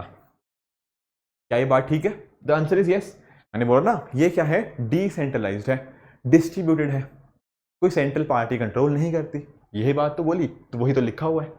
दूसरी बात कह रहा है कि स्ट्रक्चर और डिजाइन जो है ब्लॉकचेन का वो ऐसा है कि जो भी डेटा होता है इसके अंदर सिर्फ और सिर्फ क्रिप्टो करेंसी के रिगार्डिंग होता है। नहीं, ब्लॉकचेन के अंदर आप कुछ भी कर सकते हो, क्रिप्टो करेंसी तो एक हिस्सा है उसका, एक बेसिकली उसका ना एक एप्लीकेशन है एक उसका, ठीक है ना। बट सिर्फ क्रिप्टो करेंसी की रिगार्डिंग बिल्कुल ही गलत है, तो ओनली की वजह से स्टेटमेंट आपका बिल्कुल गलत हो जाएगा। तीसरा कह रहा है अगर यहाँ पे आपको कुछ एप्लीकेशन डेवलप करनी है उसके लिए आपको किसी की परमिशन नहीं चाहिए। बिल्कुल सही बात है, डिसेंट्रलाइज्ड है, डिस्ट्रीब्यूटेड है, तो बिल्कुल करेक्ट है यहाँ पे बात कर रहा है। तो एक्चुअल में स्टेटमेंट तीसरी भी करेक्ट है, तो आंसर क्या बनेगा आपका? ऑप्शन नंबर डी, 1 और 3 ओनली। तो बेसिक कॉन्सेप्ट क्लियर होंगे तो आराम से ये कर लोगे।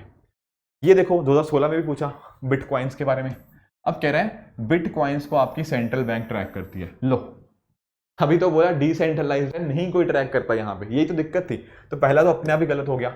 दूसरा कह रहा है कि अगर किसी के पास बिटकॉइन एड्रेस है, ठीक है, वो भेज सकता है, बिटकॉइन से रिसीव कर सकता है किसी और को जिसका बिटकॉइन एड्रेस पता हो, बिल्कुल करेक्ट है। तो इस तरह से भेजे और रिसीव किए जाते हैं। तीसरा कहता है कि यहाँ पर ऑनलाइन पेमेंट करी जा सकती है बिना सामने वाले की आइडेंटिटी नो जाने हुए। बिल्कुल सही बात है। अभी बताया ना, बिटकॉइंस के अंदर हमें अनोनिमिटी देखने को मिलती है, तो हम अगर हमें सामने वाले की आइडेंटिटी नहीं भी पता तब भी हम उसको भेज पाएंगे। तो आपका थर्ड भी करेक्ट है। तो एक्चुअल में आंसर क्या बनेगा? ऑप्शन नंबर बी, 2 और 3।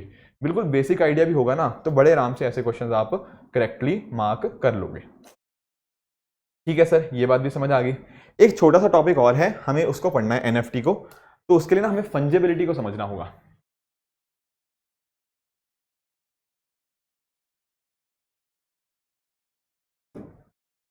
इसका मतलब क्या? फंजिबिलिटी का मतलब आप किसी चीज को डिवाइड कर पाओ। जैसे फॉर एग्जांपल, आप जैसे मैं बात करता हूं किसी भी चीज की, आप एग्जांपल ले लो, ठीक है ना। जैसे आप इस तरह के गोल्ड की आइटम ले लो, ठीक है, गोल्ड की बार्स हैं। अब आपके पास मान लो 5 इस तरह की गोल्ड के बिस्किट है, ठीक है ना। अब 5 गोल्ड के बिस्किट हैं, इसको आप डिवाइड कर पाओगे? और जो पहले गोल्ड की बिस्किट की वैल्यू होगी वही ना कहीं दूसरे गोल्ड की बिस्किट की होगी। या फिर मान लो एक ही गोल्ड की बिस्किट है ना, अगर मैं इसको बीच से काट देता हूं तो ये भी उतना ही वैल्यू का हुआ, ये भी उतना ही वैल्यू का हुआ। तो यहाँ पर ना आप उसको डिवाइड कर पाओगे। पर लेट्स से यहाँ पर आप मोनालिसा की पेंटिंग की बात कर लो। अगर इस पेंटिंग को आपने मान लो, इस पेंटिंग की मान लो 1 करोड़ कीमत है, अगर इस पेंटिंग को आपने बीच में से फाड़ दिया तो क्या आप ऐसा बोल पाओगे कि पहले हिस्से की कीमत है 50 लाख, दूसरे हिस्से की 50 लाख? नहीं, ऐसा नहीं कर पाओगे, क्योंकि उसका वर्थ खत्म हो जाएगी। तो इसको बोलते हैं नॉन फंजिबल, ठीक है ना, जहां पर हम उस चीज को डिवाइड नहीं कर पाएंगे। फंजिबिलिटी के अंदर क्या होता है, चीजों को डिवाइड किया जा सकता है। जैसे एक बिटकॉइन हो गया, अब बिटकॉइन की 5 बिटकॉइन है आपके पास, अगर मैं बोलूँ एक बिटकॉइन की वैल्यू क्या, तो जितनी 5 की थी उसका 1/5 हो गया, ठीक है ना। अगर मान लो आपके पास जैसे 100 रुपए हैं, ठीक है, अगर आपके 100 रुपए हैं या फिर आपके 10 रुपए के 10-10 नोट्स हैं, तो वैल्यू तो दोनों की सेम हुई ना। पर यहां पर ऐसा केस नहीं हो रहा जो नीचे वाले आइटम्स है। उसी तरह से जो एनएफटीज होते हैं ना, नॉन फंजिबल टोकन, उनके अंदर भी यही चीज होती है। यहां समझना नॉन फंजिबल टोकन क्या होते हैं। यहां पर ना एक टोकन होते हैं, आप इसको सर्च करना, बहुत सारी आपको ना डिजिटल वीडियो उसको मिलेंगी। कई बार जैसे कुछ कोई लोग अपने विराट कोहली का जैसे NFT क्रिएट कर दिया, इस तरह की चीज़ें होती हैं, तो वो ना अपने कुछ टोकन्स क्रिएट कर लेते हैं। उसके वजह क्या होता है, हमें पता लगता रहता है कि इंटरनेट पे जो भी चीज़ है उसका एक्चुअल में ओनर कौन है। तो कोई आर्ट वर्क हो गया, कोई म्यूजिक हो गया, उसकी ओनरशिप क्लेम करने के लिए इसको यूज़ किया जाता है। अब आप लोग सोच रहे होंगे सर ओनरशिप कैसे क्लेम होगी, क्योंकि ये नॉन फंजिबल है, इसका डिवीजन पॉसिबल नहीं है। डिवाइड नहीं कर पाओगे तो कहीं ना कहीं एक जो यूनिक बन गया वो यूनिक रहेगा, ये किसी और के इक्विवेलेंट नहीं होगा। इस वजह से क्या हुआ, ये इररिप्लेसेबल हो जाता है, अपने आप में ये यूनिक टोकन हो जाता है, इसी को बोलते हैं NFT। डिवीजन बिल्कुल पॉसिबल नहीं है यहाँ पे, हर पर्टिकुलर जो आर्ट फॉर्म है अलग से दूसरे डिफरेंट है, तो कहीं ना कहीं यूनिक होगा और नॉन फंजिबल होगा। ध्यान रखना यहाँ पर भी टेक्नोलॉजी क्या है, आपकी ब्लॉकचेन टेक्नोलॉजी ही है। थोड़ा एक क्वेश्चन से समझाता हूँ और भी, जैसे फॉर एग्जाम्पल यहाँ कह रहा है NFT के केस में आप क्या करते हो, कोई भी फिजिकल एसेट होता है ना उसका डिजिटल रिप्रेजेंटेशन कर सकते हो, बिल्कुल ठीक बात है। जैसे फॉर एग्जांपल ये सारी चीजें हैं, ठीक है ना, आपने किसी का कॉपीराइट हो गया या ये पिकाचू या जो भी है, इसको यहाँ पे इस तरह से रिप्रेजेंट करना है तो इनके NFT बन जाते हैं, तो इनका डिजिटल रिप्रेजेंटेशन इसको बोलते हैं। दूसरा बात कह रहा है ये ब्लॉकचेन के ऊपर एग्जिस्ट करते हैं, ये बात भी बिल्कुल करेक्ट है, मैंने अभी पढ़ाया। तीसरी बात देखो, दे कैन बी ट्रेडेड और एक्सचेंज्ड, यहां पे गड़बड़ कर दी। मैंने बोला कि भैया ये यूनिक होते हैं, ये इररिप्लेसेबल होते हैं, तो कैसे कर पाओगे, नहीं कर पाओगे, they can not be exchange और ट्रेडेड। क्यों, क्योंकि यहाँ इक्वलेंसी के ऊपर आपको यहाँ पे ट्रेड नहीं होंगे, रीजन बीइंग कि अपने आप में यूनिक और इररिप्लेसेबल होते हैं, तो ये चीज पॉसिबल नहीं है इस केस के अंदर। तो पहले दो स्टेटमेंट यहाँ पे बिल्कुल करेक्ट है, तीसरा है आपका इनकरेक्ट। जस्ट आपको नॉन फंजिबिलिटी का मीनिंग समझ आना चाहिए एंड अकॉर्डिंगली आपका तीसरा स्टेटमेंट साथ साथ आपका गलत बन जाएगा। क्लियर हुई ये बात? तो ये चीज थी विद रिगार्ड्स टू NFT जो हमें पता होनी चाहिए थी। एक देखो चैप्टर 8 में ना एक क्वेश्चन रह गया था, वो भी मैंने सोचा आपको करवा ही दूं, वो था स्टेरिलाइजेशन के रिगार्डिंग। यहाँ कह रहे हैं कि RBI की कौन सी ऐसी एक्टिविटीज हैं जिनको स्टेरिलाइजेशन का पार्ट हम मान सकते हैं। देखो चैप्टर 8 के अंदर ना हमने OMO पढ़ा था, ओपन मार्केट ऑपरेशंस। तो लेट्स से जैसे इंडिया है, अब बाहर से मान लो बहुत सारे डॉलर्स इंडिया में आए, ठीक है, अगर बाहर से बहुत सारे डॉलर्स इंडिया में आ रहे हैं तो कहीं ना कहीं क्या हुआ, लोग वो जो डॉलर्स लेकर आएंगे वो कहीं ना कहीं उसको कन्वर्ट करेंगे रुपये के अंदर, तो इससे क्या होगा, रुपये की डिमांड बढ़ जाएगी। बात समझते हो? बिल्कुल सही बात है, तो रुपये मार्केट में बढ़ जाएगा एंड साथ साथ रुपये अप्रिशिएट हो गया, एक तरह से हम ये भी बोल सकते हैं। ऐसे टाइम के ऊपर ना होता क्या है, हमें एक खतरा रहता है कि रुपये की डिमांड बढ़ रही है, कहीं ना कहीं साथ ही साथ हो सकता है महंगाई का भी खतरा हो। ऐसे टाइम के ऊपर ना सरकार या फिर आई शुड से RBI वो कंडक्ट करती है क्या, ओपन मार्केट ऑपरेशंस। क्यों ओपन मार्केट ऑपरेशंस यहाँ पे कंडक्ट किए जा रहे हैं, ताकि कहीं ना कहीं जो पैसा मार्केट के अंदर बढ़ गया है उसको यहाँ पर हम मैनेज कर पाए, उसको यहाँ पे कंट्रोल कर पाए। तो कैसे हो पाएगा, ओपन मार्केट ऑपरेशंस के अंदर मैंने हम कब से डिस्कशन करा ही हुआ है कि कैसे यहाँ पे खरीदा और बेचा जाता है, तो उसी को हम क्या बोलते हैं, स्टेरिलाइजेशन बोलते हैं। तो करेक्ट आंसर इसका क्या बना, option number A is the correct answer. छोटा सा टॉपिक एक और है, दैट इज माइक्रो फाइनेंस का। माइक्रो फाइनेंस का मतलब क्या होता है, माइक्रो फाइनेंस का मीनिंग होता है कि बेसिकली आपको कोलैटरल फ्री मतलब आपको कुछ चीज गिरवी नहीं रखनी पड़ रही। कोलैटरल फ्री मतलब बिना गिरवी रखे हुए आपको लोन मिले। किसको मिले, ऐसे हाउस होल्ड को जिसकी जो इनकम होती है, साल की एनुअल इनकम 3 लाख रुपए से कम होती है, उसको बोलते हैं माइक्रो फाइनेंस। समझे बात इसको? तो यहाँ पर ना होता क्या, माइक्रो मतलब होता है छोटा, तो यहाँ पर छोटे छोटे लोन दिए जाते हैं, ठीक है ना, उन लोगों को जिनके पास कुछ बैंकिंग सर्विसेज का एक्सेस नहीं होता। That is known as what, that is known as micro finance.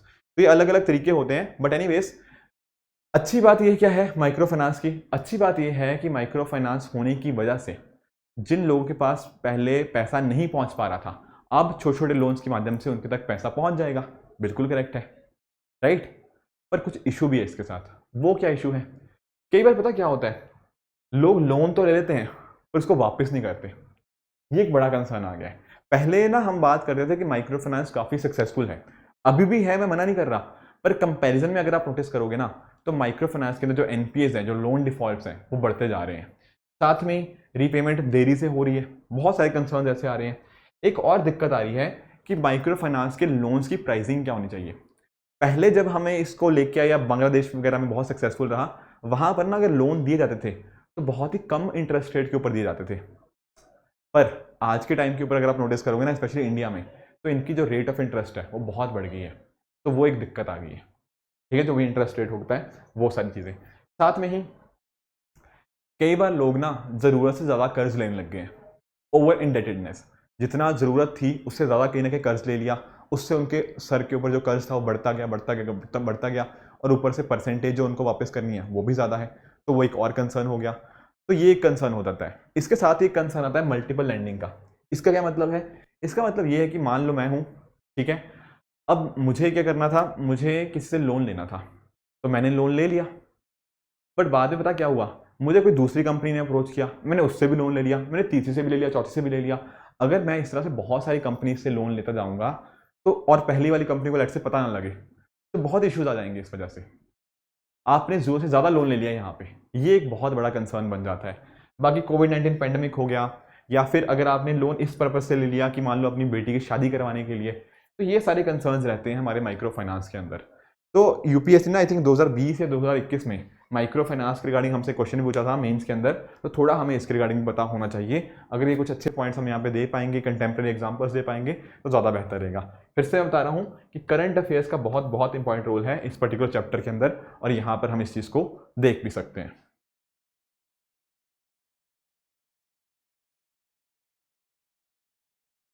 तो दोस्तों आगे बढ़ते हैं, ठीक है। फैक्टर्स फॉर फिनटेक ग्रोथ थोड़ा समझ लेते हैं। अगर आप पिछले कुछ टाइम के अंदर आप नोटिस करोगे ना, तो आपने एक चीज़ नोटिस करी होगी कि फिनटेक की ग्रोथ अच्छी खासी हुई है इंडिया के अंदर। अब क्या कारण है इस चीज़ के पीछे के? पहली बात तो आप नोटिस करो, वो है इंडिया का यूथ, या फिर other I should say India की जो पॉपुलेशन है वो कंपैरेटिवली काफ़ी यंग है, राइट। अब अगर आप नोटिस करते हो, जैसे हम अलग अलग तरह की, चाहे आप उसमें यूपीआई की बात कर लो। अब जैसे अभी थोड़े दिन पहले ना न्यूज़ आई थी कि अगस्त 2023 का जो महीना था, यानी कि पिछले महीने की बात है, इस महीने के अंदर हमने टोटल 10 बिलियन से भी ज़्यादा ट्रांजैक्शंस करी यूपीआई के माध्यम से। इसके पीछे का एक कारण ये भी तो है कि इंडिया की पॉपुलेशन अच्छी खासी है, जो यंग पॉपुलेशन हमें देखने को मिलती है। अब आज के टाइम के ऊपर आप कैश वगैरह कैरी नहीं करते, उसकी जगह आप यूपीआई यूज़ कर रहे हो। तो ये कैसे पॉसिबल हो पाया? ये पॉसिबल हो पाया क्योंकि इंडिया के अंदर यूथ पॉपुलेशन बहुत ज़्यादा है। दैट इज फोन पे, पेटीएम, इस तरह की जो पीयर टू पीयर एप्लीकेशंस हैं, वहां पर बहुत ज़्यादा यूज़ हो रहा है। ऊपर से आप नोटिस करो, एक्चुअल में अगर आप नोटिस करो, एक रीज़न इसके पीछे का डीमोनेटाइजेशन भी रहा है। डीमोनेटाइजेशन के बाद से अगर आप नोटिस करोगे ना, तो कुछ फिनटेक कंपनीज को एक बूस्ट मिला है, एंड साथ ही साथ इस पूरे प्लेटफॉर्म को या फिर इस पूरे एनवायरनमेंट को भी काफ़ी एक मेजर बूस्ट हमें देखने को मिला है। साथ में ही कोविड-19 पेंडेमिक भी आप कह सकते हो, ठीक है। वैसे तो पहले भी था, बट कोविड-19 पेंडेमिक के टाइम के अगर आप नोटिस करो ना, तो बाहर से बहुत सारा पैसा इंडिया में आया, एंड काफ़ी सारा पैसा इसमें से वो था जो आप नोटिस करोगे कि किस चीज़ के अंदर आया, ठीक है। तो लॉकडाउन हो गया, सोशल डिस्टेंसिंग हो गया, उसके साथ साथ कैशलेस इकोनॉमी, इनके साथ भी हमें एक इंक्रीज होती हुई देखने को मिली है, एंड इन सभी चीज़ों ने भी फिनटेक के ग्रोथ के अंदर अपना कंट्रीब्यूशन दिया है, ठीक है। बाकी देखो, धीरे धीरे हमारी सरकार भी इनके तरफ अब एक्सेप्ट कर रही है, ठीक है ना। पहले टेक्नोलॉजी के ऊपर थोड़ा सा विश्वास लोग कम करते थे, अब टेक्नोलॉजी के ऊपर विश्वास बढ़ गया है। अब देखो, जैसे एटीएम है ना, ये भी अपने आप में एक टेक्नोलॉजी ही है, समझे इस बात को। पहले लोगों को लगता था यार पता नहीं एटीएम से पैसे कैसे निकलेंगे, कहीं मशीन ने गलत नोट ना दे दिए या फटे हुए नोट ना दे दिए, पर आजकल वो चीज़ नहीं है। तो कहीं ना कहीं जो टेक्नोलॉजी की जो रेजिस्टेंस होती थी ना, वो एक कम हो चुकी है। हमारी सरकार भी अब इनको एक्सेप्ट कर रही है, ठीक है। चाहे आप एनएफटीज देख लो, ये सारी चीज़ें हो गया। Plus at the same time जो रेगुलेटरी हमारा फ्रेमवर्क है ना इस चीज़ के रिगार्डिंग, वो भी एक्चुअली हेल्प कर रहा है इस चीज़ को और ज़्यादा बूस्ट देने के लिए। तो ये कुछ अलग अलग तरह के हमारे पास कारण हमें सामने देखने को मिलते हैं, जिन सभी ने क्या किया है, फिनटेक के ग्रोथ के अंदर अपना एक बहुत ही इंपॉर्टेंट कंट्रीब्यूशन दिया है। इसके अलावा भी आप डेफिनेटली पॉइंट्स आप ढूंढ पाओगे, बट ये कुछ मेजर 5-6 कारण आपको पता होने चाहिए, ठीक है। अब देखो स्टूडेंट्स, थोड़ी ना कुछ की टर्म समझनी है। वैसे तो मैं सही बताऊं, आपको ये टर्म्स जानने की उतनी जरूरत है नहीं। रीजन बीइंग क्या है कि ये जो यूपीएससी यहाँ से टर्म्स के रिगार्डिंग क्वेश्चन पूछेगा ना, ये पूछेगा करंट अफेयर से, कोई पुरानी चीज के रिगार्डिंग क्वेश्चन नहीं पूछेगा। बट फिर भी आपके बुक के अंदर दे रखी है, तो थोड़ा सा मैं समझा देता हूं इनको। जैसे फॉर एग्जाम्पल एक वर्ड यूज कर रखा है, ठीक है ना, रेगुलेटरी सैंडबॉक्स। अब सर सैंडबॉक्स या जो रेगुलेटरी सैंडबॉक्स का मतलब होता है, इस चीज का अर्थ क्या है यहाँ पे? देखो, जब मैं बात करता हूँ ना रेगुलेटरी सैंडबॉक्स की, यहाँ पर आप एक चीज सोचो। जैसे मान लो कि ना मैं कोई चीज इनोवेट करना चाहता हूँ, कुछ नई चीज मार्केट में लाना चाहता हूँ, ठीक है। अब जब मैं वो चीज मार्केट में लाऊंगा, तो अचानक से ना मुझे हो सकता है कि मेरी चीज़ में कुछ गड़बड़ हो और अचानक से बहुत सारी कंपनीज का दबाव मेरे ऊपर आ जाए या फिर बहुत सारे कस्टमर्स का दबाव मेरे ऊपर आ जाए। तो जब मुझे मार्केट में कोई चीज़ लेके जानी है, उससे पहले मैं चाहता हूँ कि थोड़ा उसको ना एक क्लोज्ड इन्वायरमेंट के अंदर थोड़ा टेस्टिंग वेस्टिंग हो जाए। तो वो चीज़ हमें रेगुलेटरी सैंडबॉक्स ना उस चीज़ को हमें अलाउ कर देता है। तो यहाँ पर क्या होता है, जैसे for example cross border payment हो गया, इस तरह की चीज़ें हो गया। तो ओवरऑल इनोवेशन को यहाँ पे प्रमोट करने के लिए ये चीज़ हेल्प करता है। तो जो आरबीआई के द्वारा रेगुलेटरी सैंडबॉक्स बनाया गया ना, वहाँ पर आप कोई भी इस तरह के लाइव एक्सपेरिमेंट्स कर सकते हो, ठीक है ना, ताकि आपको हेल्प हो जाए इस चीज़ के अंदर। प्लस साथ ही साथ हमने जो अलग अलग चीज़ें पढ़ी थी यूपीआई के अंदर, जैसे फॉर एग्जांपल आप हमने क्या क्या पढ़ा था, हमने एटीएम्स के रिगार्डिंग पढ़ा था वहाँ पे, ठीक है, जब डिजिटल टेक्नोलॉजीज के बारे में पढ़ा था। एटीएम याद करो, मैंने आपको white label ATM, brown label ATM, ये सारी चीज़ें हम ऑलरेडी डिस्कस कर चुके हैं, तो इनको भी वहाँ पे पढ़ा था, ये भी वहाँ पर हमें हेल्प कर देती हैं। Plus at the same time UPI के अंदर हमें, जैसे फॉर एग्जांपल यूपीआई के साथ में एनपीसीआई के अंदर आधार एनेबल्ड पेमेंट सिस्टम हो गया, या फिर आजकल जो फास्टैग आते हैं आपके, ये सारे भी क्या हैं, ये भी सारे इसी चीज़ के अंदर ही आते हैं, आपके फिनटेक चीज़ों के अंदर ही हमें यहाँ पे देखने को मिल जाते हैं। तो ये सारे ना एग्जांपल्स आपको हेल्प करेंगे कहीं ना कहीं अपने आंसर को सब्सटेंशिएट करने के अंदर। और अगर प्रीलिम्स से पूछा गया तो प्रीलिम्स में आएंगे करंट अफेयर्स से, जैसे हमने ई रूपी पढ़ा था, याद है, ठीक है ना, तो जो हमें पढ़ा था वो भी यहाँ पर हमें मेंशन हुआ है, पर ये सारी चीज़ें हम ऑलरेडी चैप्टर 8 के अंदर पढ़ ही चुके हैं। उसी तरह से जैसे और चीज़ें भी आ जाती है हमारी, जैसे फॉर एग्जाम्पल आपका यूपीआई लाइट हो गया, ठीक है ना, यूपीआई 1 2 3 पे हो गया। बेसिकली इन सभी चीज़ों का क्या पॉइंट है, ये सभी चीज़ों का पॉइंट ये है कि कुछ भी यूपीआई के जो बेनिफिट्स है ना, वो हर किसी को यहाँ पर प्रॉपरली मिल पाए। जैसे फॉर एग्जांपल यूपीआई लाइट क्या करता है, यूपीआई लाइट हमें करता है हेल्प कि कहीं ना कहीं जो लो वैल्यू की यूपीआई पेमेंट्स होती हैं उनको यहाँ पर आप कर सकते हो, ठीक है ना, उसमें यूपीआई पिन डालना नहीं पड़ता। तो इस तरह के अलग अलग हमें यहाँ पे ये टर्मिनोलॉजीज का थोड़ी क्लैरिटी होनी चाहिए। इस तरह के ना आई थिंक आपके चैप्टर के अंदर 15-16 चीज़ें बता रखी हैं, पर ट्रस्ट मी हमें वो 15-16 चीज़ें बिल्कुल भी पढ़ने की जरूरत नहीं है। हमें सिर्फ वहाँ से जो यूपीएससी क्वेश्चन पूछेगा ना, वो क्वेश्चन पूछेगा आपके करंट अफेयर्स से, तो आपका फोकस प्योरली एंड प्योरली आपका करंट अफेयर्स के ऊपर फोकस होना चाहिए। अगर वो अच्छे होंगे तो आप कर ले जाओगे, अदरवाइज तो हज़ारों इनिशिएटिव्स चल रहे हैं, अगर हम हर किसी इनिशिएटिव को पढ़ने लग जाएंगे ना तो हमारे लिए बहुत मुश्किल हो जाएगा इस सिलेबस को कंप्लीट करना। तो मेक श्योर कि आप करंट अफेयर्स को बहुत ही अच्छे से ध्यान दो। एक आखिरी टॉपिक जो हमारा है दैट इज चैलेंजेस या रिस्क क्या है हमारे जो फिनटेक के। अब इसको समझो। पहली बात तो जैसे फॉर एग्जांपल हमने बात किस चीज़ की करी, हमने बात करी जैसे फॉर एग्जांपल आज बात करी हमने क्रिप्टो करेंसीज की, राइट। अब क्रिप्टो करेंसीज के रिगार्डिंग में ना बहुत सारे इश्यूज देखने को मिलते हैं। सर कैसे इश्यूज, जैसे मैंने आपको उसके नेगेटिव्स बताए ना अलग अलग तरह के, कि अनोनिमिटी है, कोई सेंट्रल बैंक इसको कंट्रोल नहीं करता, इसको इलीगल पर्पसेस के लिए, टेररिज्म फाइनेंसिंग के लिए, काउंटरफीट मतलब टेररिज्म फाइनेंसिंग हो गया, इस तरह की चीज़ों के लिए यूज़ किया जा सकता है। तो ये सारे चैलेंजेस हैं। ऊपर से फिनटेक की मदद से ना एक और नई टेक्नोलॉजी आई है जिसको बोलते हैं क्या, बाय नाउ पे लेटर। आपने शायद बीएनपीएल के बारे में सुना होगा। ये भी एक तरह का ना क्रेडिट कार्ड का सिस्टम है एक तरह से।